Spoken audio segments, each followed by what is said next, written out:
அனைவருக்கும் வணக்கம்.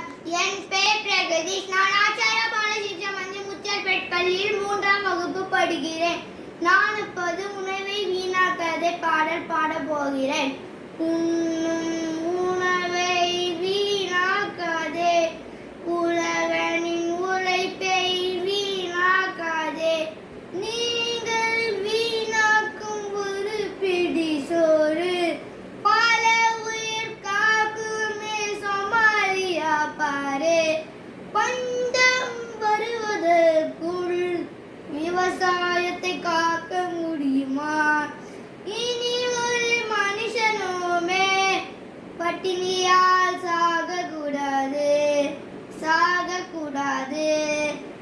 எச்சரிக்கை எச்சரிக்கை, சோமாலியாவே போதுமடா.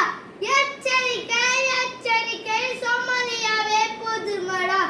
உண்ணும் உணவை வீணாக்காதே, உழவனின் உழைப்பை வீணாக்காதே, நீங்கள் வீணாக்கும் ஒரு பிடி சோறு பல உயிர் காக்கும் சோமாலியா பாரு.